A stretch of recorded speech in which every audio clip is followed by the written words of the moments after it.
So welcome to my channel वगैरह हम सब बाद में कर लेंगे। आज हम बनाने वाले हैं हाइपर रियलिस्टिक नोज। इसका मैं तुम्हें स्टेप बाय स्टेप प्रोसेस बताने वाली हूँ, तो एंड तक देखना। तो हमने स्टार्ट किया है ग्रेफाइट पाउडर से। मैंने ग्रेफाइट पाउडर से बेस बना लिया है सारा, और जो भी डार्क एरियाज होती हैं उनको कवर अप कर लिया है पहले।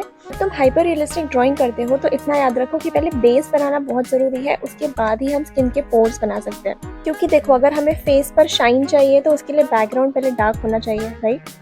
तो एक बार जब तुम्हारा बेस हो जाए उसके बाद नीडेबल इरेजर या फिर टॉम्बो मोनो इरेजर, कोई भी पेंसिल इरेजर भी चल जाएगा। इससे हम पहले पोर्स बनाएंगे।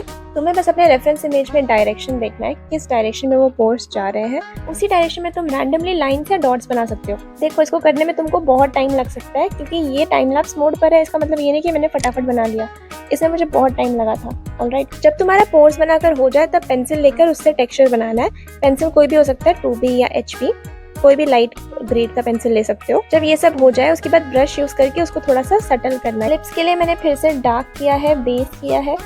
अब रैंडमली तुम कहीं भी स्विच कर सकते हो, यानी कि कभी आईज पर, कभी नोज पर, कभी लिप्स पर। क्योंकि अगर तुम ऐसे करते हो ना और एक ही जगह पर नहीं अटके रहते तो तुम ओवरऑल पिक्चर को देख पाते हो, जिससे कि मिस्टेक्स निकालना ईजी हो जाता है। क्योंकि अगर तुम बार बार उसी चीज़ को देखोगे ना तो तुम्हारी आईज ट्रेन हो जाएंगी उसको उसी तरह से देखने के लिए। तो इसीलिए ब्रेक लेना ज़रूरी है। किसी और ऑब्जेक्ट पर जाओ, फिर बाद में वापस उसी ऑब्जेक्ट पर आओ, तुमको बहुत सारे मिस्टेक्स दिख जाएंगे। देखो, बहुत सारे लोग ना नॉस्ट्रल्स को इग्नोर कर देते हैं और बस एवं ही ब्लैक कर देते हैं, उसको डार्क सा कर देते हैं। बट ऐसा नहीं होता है, वहाँ पर भी एक सॉफ्ट ग्रेडियंट होता है, सॉफ्ट एज होता है, ठीक है। उसका ध्यान रखना बहुत ज़रूरी है।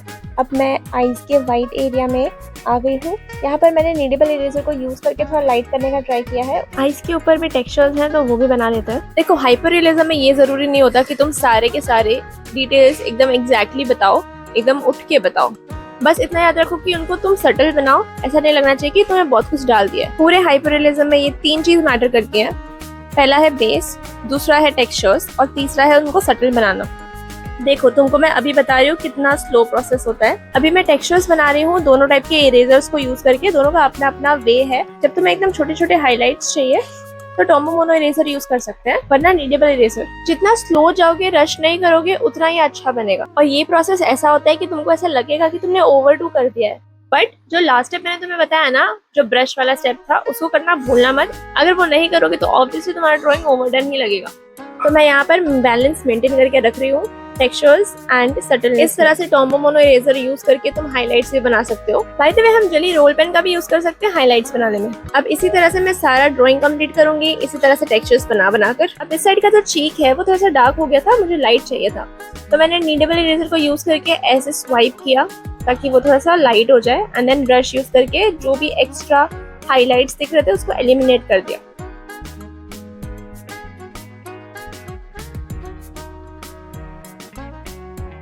अब हम यहाँ पर लैशेस बना रहे हैं। इतना ध्यान रखो कि तुम्हारा जो पेंसिल है वो शार्प हो। मेरा शार्प है एक्चुअली, बट वो लग नहीं रहा। एंड एक एक 2-2 बार बनाना है, बस एक बार में 1 या 2। अगर इसमें भी रश करोगे तो स्पॉइल होने का चांस है। देखो, यहाँ मैं टेक्सचर्स को कम कर रही हूँ थोड़ा सा ब्रश घुमाकर।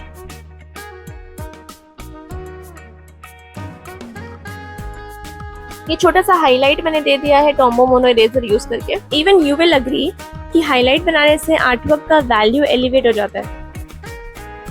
जो भी छोटे मोटे दाग धब्बे है ना, वो सब ब्लेंडिंग स्टम्प से बन जाएगा इजीली।